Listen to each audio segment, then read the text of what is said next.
Hello and welcome to the History of the Germans, episode 147, Brescia or Bust.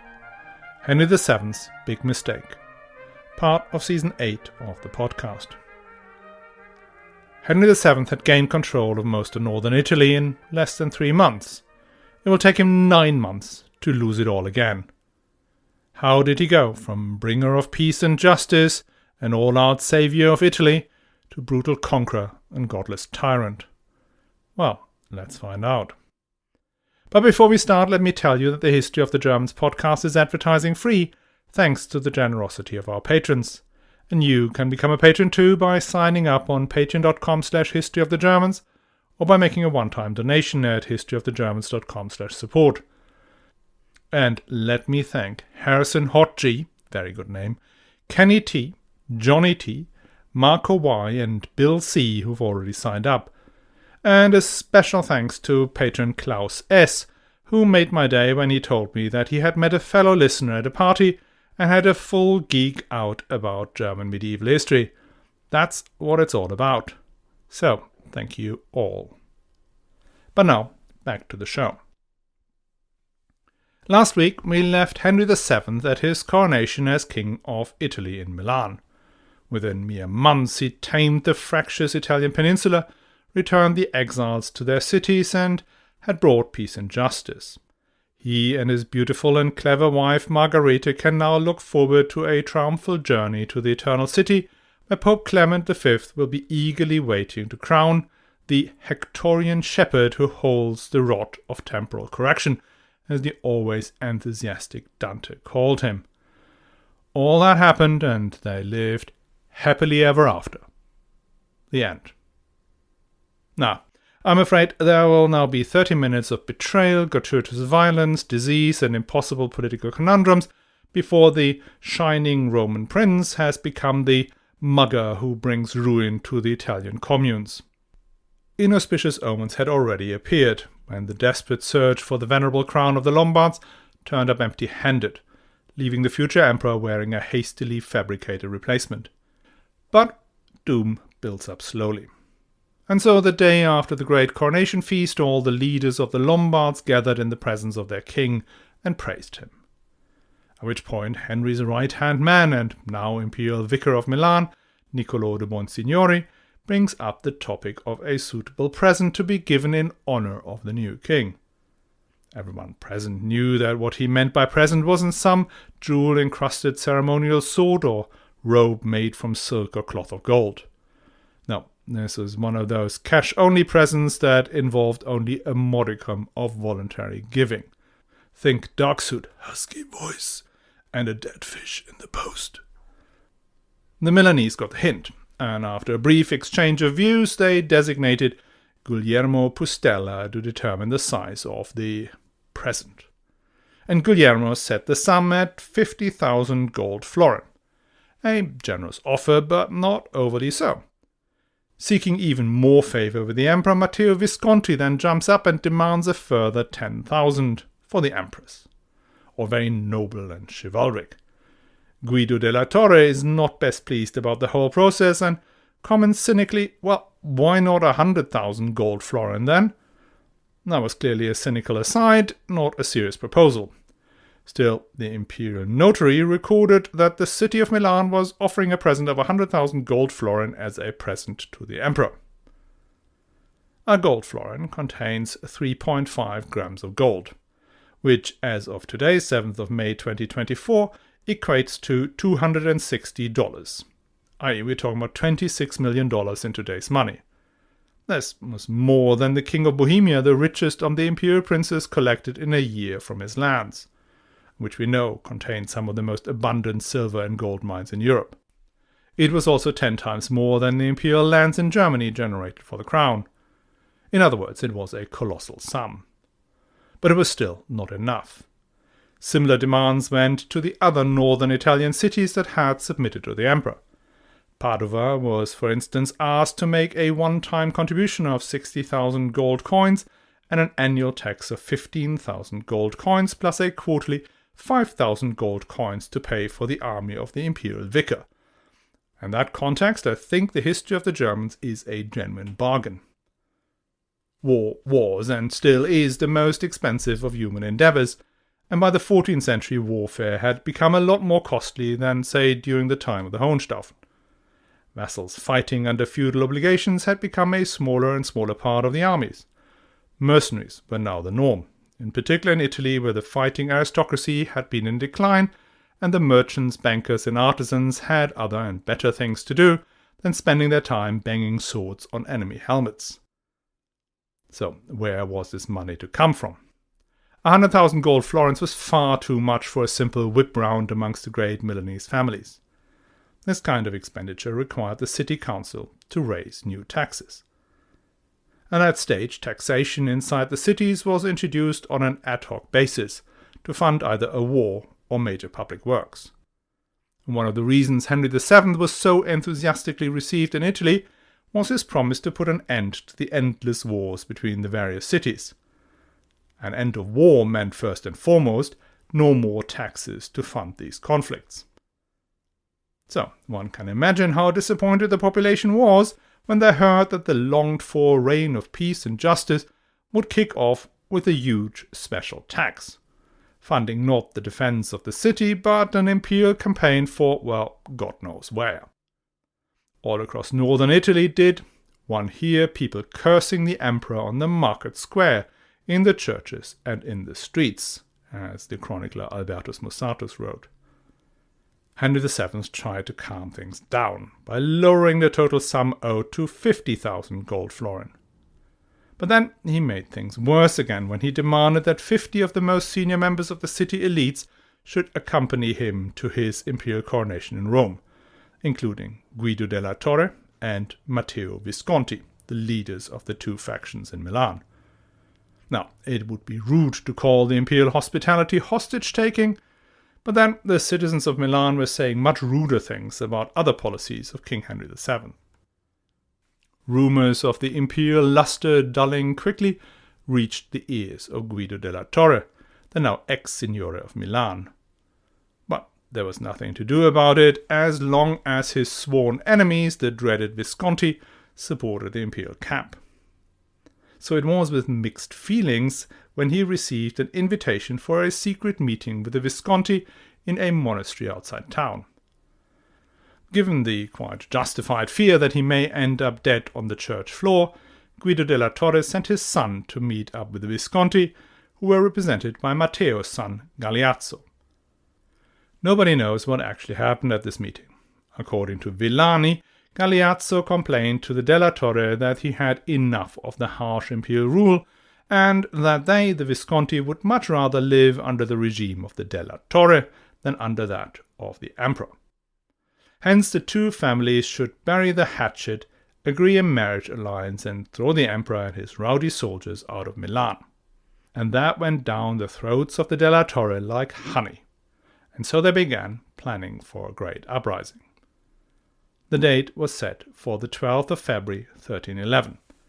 The della Torre had been gathering their supporters for several days, and as morning broke, saddled their horses and put on their armour.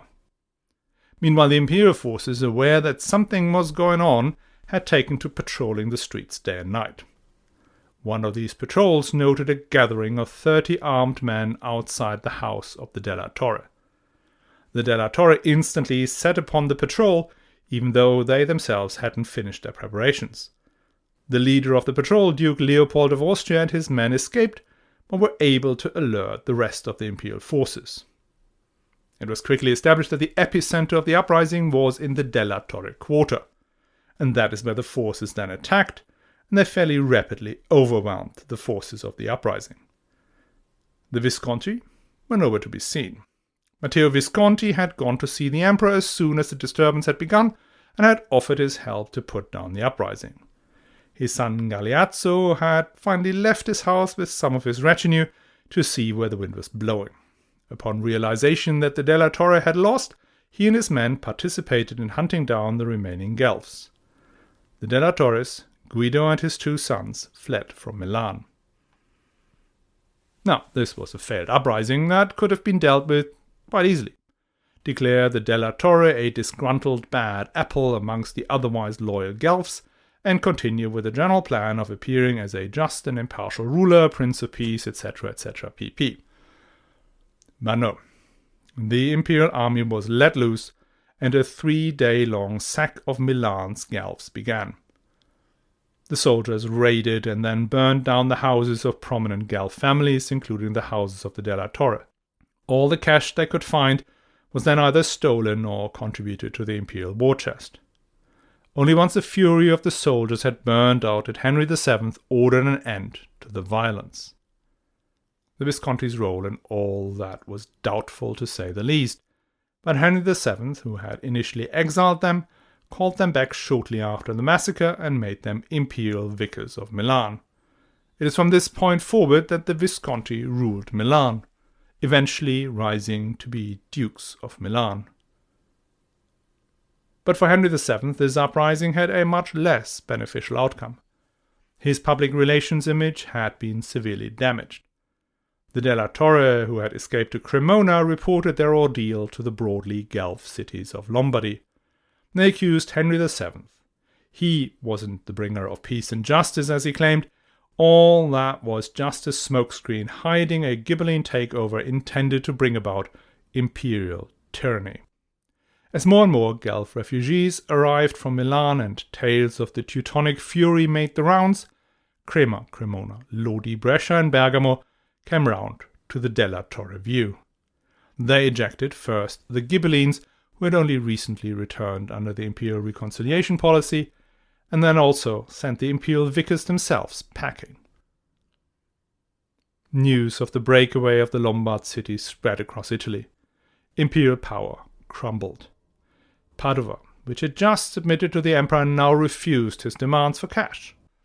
In several cities of the Romagna, the Ghibellines and the vicars were ousted. Henry VII needed to do something about that, and quickly. He sent out 2 emissaries. One was Antonio di Fiseraga, previously the ruler of Lodi, Crema and Cremona, who was supposed to be good cop and promised cities who returned to the imperial fold forgiveness, whilst Amadeus of Savoy was the bad cop, sent out with an army to devastate the land around these cities. This policy of harassment and promised mercy didn't work. Lodi and Crema quickly bowed down and were forgiven. Cremona, the largest of these 3, hesitated a bit, but when Henry VII approached in person, they threw out their hardcore Guelph leadership and replaced him with moderate Guelphs and Ghibellines. The new city council now came out to submit to the king and accept whatever punishment he would find appropriate. What happened next would fall into the category of it was worse than a crime. It was a blunder. Henry VII had the burghers of Cremona, those who had just thrown out the rebels and had just submitted to the emperor, thrown in jail. Then he entered Cremona and ordered all fortifications as well as all the towers in the city to be torn down.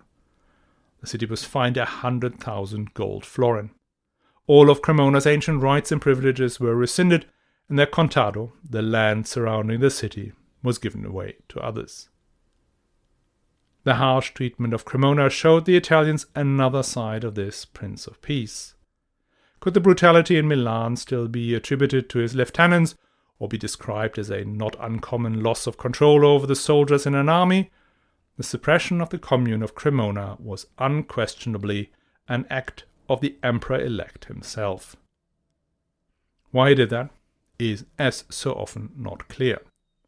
One reason may have been that he felt that he needed to assert his authority as ruler of the empire, and since he had already brought Crema and Lodi back under control, he felt now that he had the leeway to make Cremona an example of what happens to defectors. Another theory is that Henry VII himself realized that his policy of peace and reconciliation was ultimately flawed. Italian politics were too convoluted and the leading families too focused on the grand prize to actually settle onto any cooperative system of government. Therefore, he might as well revert to the previous Hohenstaufen policy of leading the Ghibellines in their fight to wipe out the Guelphs. Whether or not he had changed his overall policy, his heavy-handed approach worked. at least initially. Several of the cities that had just broken away returned to the imperial fold, and those that still hesitated, like Padua, were shown the error of their ways. To subdue Padua, Henry VII handed Vicenza, which at that point was a commune dependent on Padua, to Can Grande della Scala, the Signore of Verona. In light of that, Padua immediately changed tack and sent an embassy to Henry, submitting to his mercy and offering to pay vast amounts of money if Vicenza was to be returned to them. So whilst most cities in Lombardy and elsewhere relented, there was one, Brescia, where the situation was just a touch more difficult. Originally a Ghibelline city, the latest incarnation of that party had made themselves literally unbearable to the populace. Therefore, Henry VII had put Tebaldo Brusato, a Guelph, not a Ghibelline, in charge of Brescia. The Ghibellines revolted against Tebaldo, failed to overthrow him, and their leaders were imprisoned. Now, once the Milan uprising had begun, Brescia then joined the other Lombard cities in their defection from the imperial cause. So Henry VII now demanded that the city returns under his absolute control and that these Ghibelline prisoners are released. As a gesture of goodwill, Tebaldo had the prisoners smuggled out of town and handed over to Henry VII. But surrender to the imperial mercy wasn't something the citizens of Brescia were prepared to accept. They had heard what had happened to the Cremonese, and they were not keen to be subjected to a similar treatment. They did offer, however, to come back under imperial control if the emperor would provide safeguards. In particular, if he promised that the Ghibelline Maggi family would never be allowed back in the city, and then presumably a couple of things about ancient rights and privileges, city walls, fines, and the like. So we are now reaching a crucial juncture in Henry VII's journey to Rome. At this point, Henry has a very sizable army, made up of troops from Germany and the western French-speaking parts of the empire, as well as Lombard supporters from Milan and Verona, as well as mercenary troops paid for with all the fines and presents he had received from the various cities. After his initial success, many German nobles had also come down in the hope of seizing some of the riches of Italy that seemed to be so easily obtainable. And also Pope Clement V had sent him 3 cardinals authorized to perform the coronation at any time of his choosing, should the Pope himself not be around to do it himself. And if you remember, this imperial coronation was the whole point of the undertaking in the first place. Now, on the road to Rome lay Florence, the center of the Guelph resistance to his rule. The most powerful of the Tuscan cities had opposed Henry right from the beginning of the campaign, and Florence had formed an alliance with Bologna and then with King Robert of Naples to block the imperial army's progress. And that was a bold move on their part. We know from Giorgio Villani that at this time the city of Florence had no viable defenses. The city had grown so fast the original walls were now halfway inside the city. A complete new ring of walls and towers needed to be erected should an imperial attack be repelled. So ever since the autumn of 1310, the citizens of Florence had therefore been working day and night, digging trenches and building walls and towers around their city. By the time Henry VII had subjugated Cremona and was considering to go after Brescia, that work had not yet been finished. There were gaps in the fortifications that his army could break through with comparative ease. Moreover, Italian politics was so fragile that the Florentines could not be certain that their Tuscan allies, Lucca, Siena, Pistoia, Volterra, and the cities of the Romagna, would really stand with them should the imperial force appear. There were still Ghibelline factions within each of these cities, and even some of the Guelphs may prefer peace with the empire should Florence look as if it might fall. So Henry VII must choose. Either he could accept Brescia's conditions of surrender, play the magnanimous emperor, and then turn south to face his real opponents. Or he could push on to Brescia, break their resistance, and make clear to the Italians that his peace and reconciliation came at the cost of total submission. Henry VII chose absolute power, and therefore he chose Brescia. And that was more than a crime, more than a mistake. It was the compounding of a mistake. As the Florentine Giovanni Villani reported with huge relief, quote, "And indeed, if he had refrained from besieging Brescia at that time and had turned against Tuscany, he would have conquered Bologna, Florence, Lucca and Siena, and then Rome and the kingdom of Apulia and all the lands hostile with absolute ease, for nowhere was anyone armed and prepared, and the attitude of the people was wavering, for the emperor had the reputation of being a just and gentle ruler. But it pleased God that he should move before the city of Brescia, and the struggle against it, as we shall see, caused him a great loss of men and power by means of great pestilences and deadly diseases." Unquote. Brescia it was, and as the army of the king of the Romans moved towards the city, first signs of what awaited them could be seen all around. Unlike Cremona, Brescia had used the last months to prepare for a siege. Not only had the walls been strengthened, but the defenders had brought in the harvest early to replenish the stores in the city. What could not be harvested had been burnt. Even the vines, which take years before their produce is truly delicious, had been uprooted. The surrounding area had been turned into an empty wasteland, unable to feed the besieging army. Sieges in that period were usually unsuccessful unless the first attack breaks through. If that initial assault is repelled, as it happened in May 1311, the only way to force a surrender was by starving the defenders out. And as we've just heard, the citizens of Brescia had deployed all possible measures, humane and otherwise, to ensure they cannot be starved out. For months did the imperial army lay before Brescia, waiting for the defenders to fall victim to hunger. But for months little evidence of an imminent fall appeared. In fact, most of the action came from the defenders staging raids into imperial positions. On one of these sorties, Tebaldo Brusato, the leader of Brescia, captured an outlying tower and proudly raised the Guelph colours. But that turned out to be a massive miscalculation on his part. The imperial forces rapidly shut down his escape route and then systematically slaughtered his smallish force. Tebaldo fought with his men to the very end, but just before he was about to receive the coup de grace, one of the attackers recognized him. So Tebaldo was shackled and brought before Henry. Henry, by now no longer the Prince of Peace, but at best an avenging angel, if not the brutal tyrant the Italians increasingly claimed he was, condemned his erstwhile friend and ally to the most painful of deaths. He was sewn into a cowhide and then pulled by wild donkeys to the imperial camp. On account of that cowhide he was still alive after this ordeal. He was then attached by his limbs to 4 oxen who pulled him apart. Finally the executioner cut off his head and paraded it on top of a lance before the city walls. If this horrific spectacle was intended to break the morale of the city, it did have the opposite effect. A few days after the execution of Tebaldo, one of the 3 cardinals who were there to crown Henry VII was dispatched into Brescia in order to convince the citizens to surrender on honourable terms.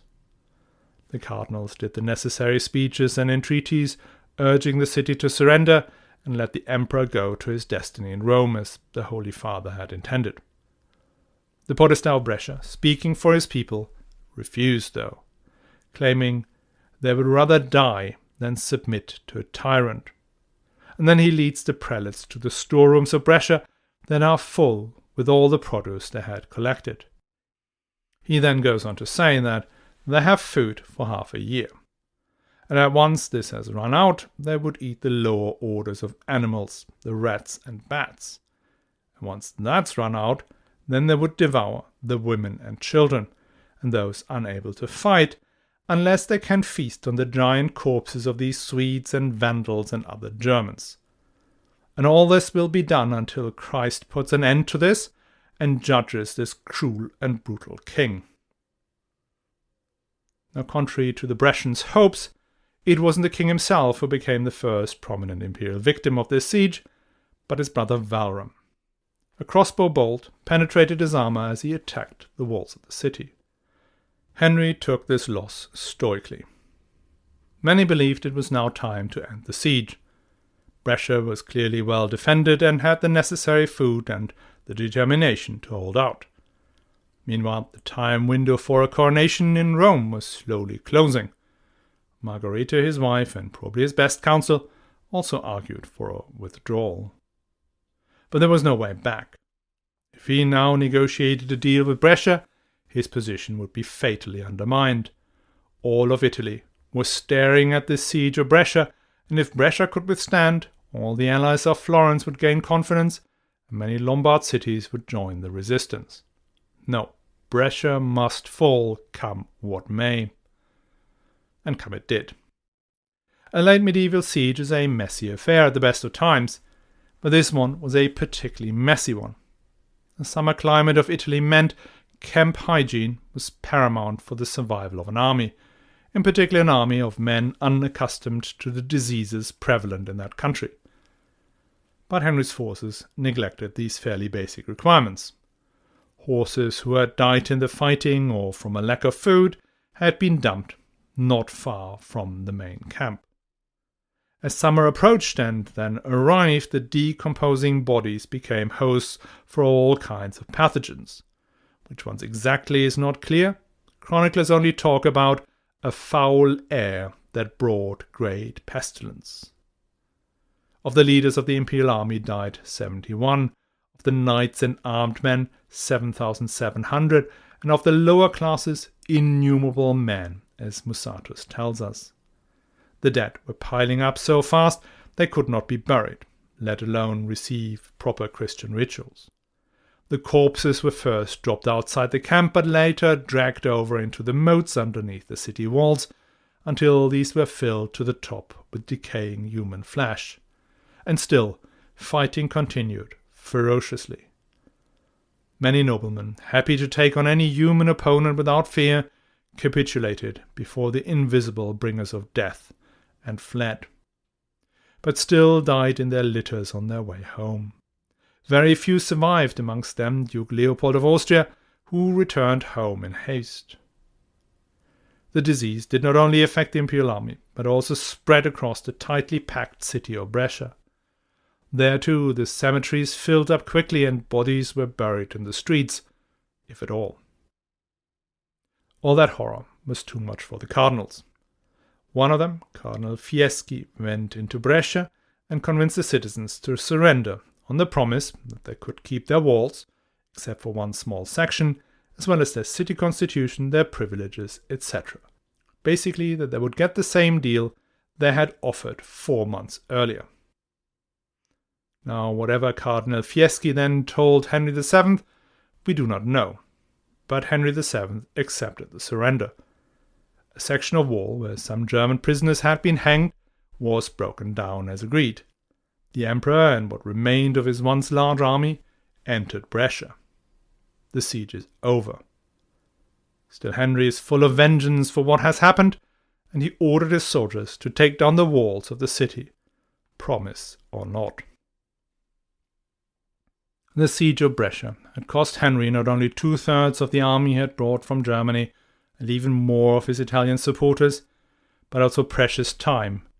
Time his enemies in Florence, Bologna, and Naples had used to strengthen their defences, to raise funds, to gather armies, and to foment revolt in the cities so far loyal to the emperor. It is also time he had needed to go to Rome before either the city fell to his enemies or the Pope changed his mind. So within days of the fall of Brescia we find Henry VII in Cremona. There he summoned all the cities of the Kingdom of Lombardy to send him 4 of their leaders, each named individually, to follow him to Rome for his coronation. Some of them show up in Pavia, where he had ordered them to go, but not all. Still, on October 15, 1311, about a year after he had first set foot on Italian soil, did he begin his actual journey to Rome.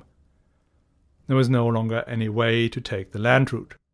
The Via Francigena, The ancient pilgrim route from Canterbury to Rome leads via Lucca, Florence and Siena, all cities now firmly in the Guelph camp and unwilling to let him and his army pass.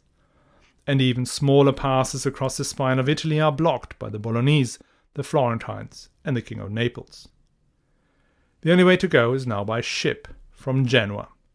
So to Genoa he goes. And in Genoa he experiences the worst loss. His wife, Margherita, still beautiful at the advanced age of 37, succumbed to the disease that had spread before Brescia. Margherita had been his steady companion throughout his meteoric rise from minor count to king of the Romans and then ruler of northern Italy. She had given him 3 children, but most importantly, she had been his most honest adviser, and thanks to her charity and approachability, a huge asset in his campaign for the hearts and minds of the Italians.